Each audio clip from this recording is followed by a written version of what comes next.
Nimuze twicare mu kirambi ni heza. Menyira kivuruga mwese nimuze tuje mu kirambi ni heza. Mukirambi.com Mukirambi TV 1. Ndabasuhuje kandi mbifurije umugoroba mwiza wa gatanu iminsi 28 mu kwezi kwa11 muri uyu mwaka turimo.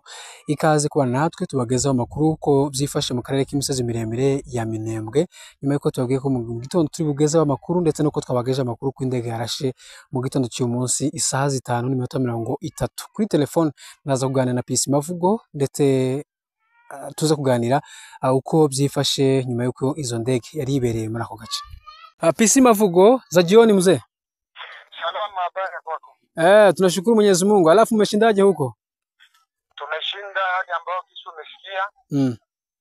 Leo tariki 28 mwezi wa 11 mwaka wa 2025.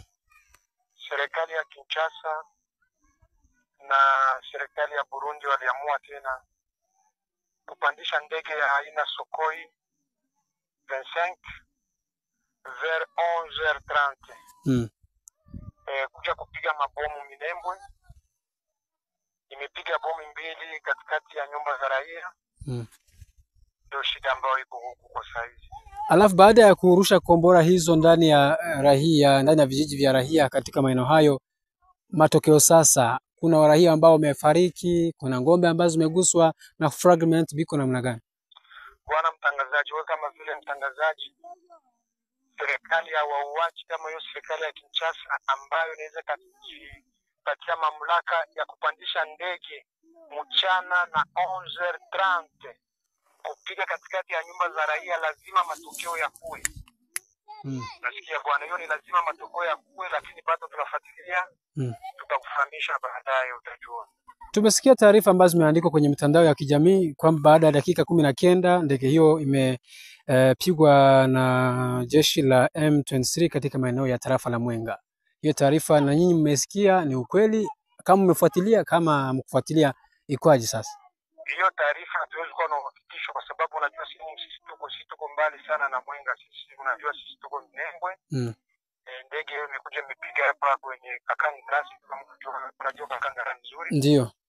Ilikuwa 11h30.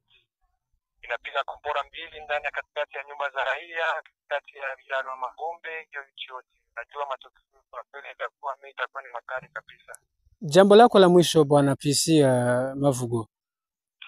Jambo ambalo nataka kuambia Wakongomani. Naambia wandugu zangu Wakongomani ya kusema kama sisi hakuna uvamizi ambao uko Kongo. Isipokuwa serikali ya Kinshasa inataka kubaki kwenye madaraka, ndio maana iko nalalamika kila siku uvamizi. Haiwezekani serikali ambayo kabisa inajua inaweza pandisha ndege ya aina ya Sukhoi 25 kupiga katikati ya nyumba za raia yako ambayo wewe unadhibiti na hukumu. Ikakutakia kuwa mauaji ambayo wanafanya kwa kabila Kinyamulenge hapa Minembwe. Hiyo ni mauaji pekee yake ambayo wanafanya. Kabisa international watu wote wanaona kisi kabisa serikali ya Kinshasa inaendelea kuua raia wa Nyamulenge kwa Minembwe. Inaendelea kumaliza kabisa mauaji ya haramu ambayo yanafanyika serikali ya Kinshasa na serikali ya Burundi. Wasimamishe hiyo mauaji kabisa kwa haraka sana. Naomba wasimamishe hiyo mauaji. Asante sana bwana PC, tunashukuru sana na muendelee kufanyia kazi raia ya kuwalindia usalama. Asante sana bwana mtangazaji, tuko kwenye ajili ya raia, tutaendelea na kukinga raia. Asante sana. Uwo yari PC Mavugo twaganiraga ku murongo wa telefone atubwira kubijanye nuko karere kiriwe nyuma yuko indege ya Sukhoi 25 ya rashe amabomba abiri mu muhana wa Gakangara. Kugeza ubu ngubu biracyagoranye kugira ngo hamenyekane ibyangirijwe n'iyo ndege. Turaza gukurikirana ndetse nuko twigwana wenda ishobora gushira itangazo hanze maze tukareba uko byagenze. Inkuru dufite nuko taranacukumbura neza, tugikomeje gukurikirana nuko nyuma y'iminota 19 gusa iyo ndege yerekeza imwenga, none no komeza ibyo bikorwa byo kurasa amabomba abaturage bakomeje kugenda babohorwa na M23. Twigwaneho AFC yose muri rusange ko yabashe guhanurwa n'igisirikare cya M23. Andi makuru hano mu karere k'imisozi miremire ya Minembwe ni drone ifotora yatowe n'abaturage bo mu muhana wa Karingi uri mu majyaruguru y'akarere k'imisozi miremire ya Minembwe. Hari mu masaha agera ku manywa saa saba nicyo gihe abungeri b'inka bari baragiye baza gutora iyo drone ifotora mu masaha ya kumanywa, ubwo abaturage benshi baramaze gufata inzira berekeza mu isoko ya Gatana. Isoko yaremye, ibicuruzwa byari bikeya cyane kandi ibyo byazamutse ibeyi ku rwego rukubye hafi inshuro zitanu. Noneho uyu munsi kuko nta byari bihari, birumvikana ko ibyari bihari bikeya byagize agaciro kari hejuru cyane.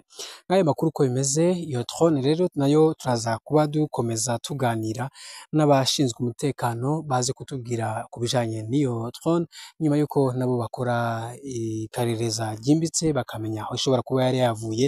Ariko ikigaragara naho n'abo banzi nyine bakomeje kurasa mu baturage bashobora kuba wenda barayitanze, barayohereje umuriro wenda, cyangwa se batiri ikaza gukatikira bigatuma ihanuka muri ako gace. Ubwo turaza kubona precision neza ivuye kuri source militaire cyangwa se amasoko y'igisirikare, icyo bazabivugaho nuko bazabitangaza. Murakoze cyane. Nuko akarere k'imisozi miremire ya Minembwe kiriwe.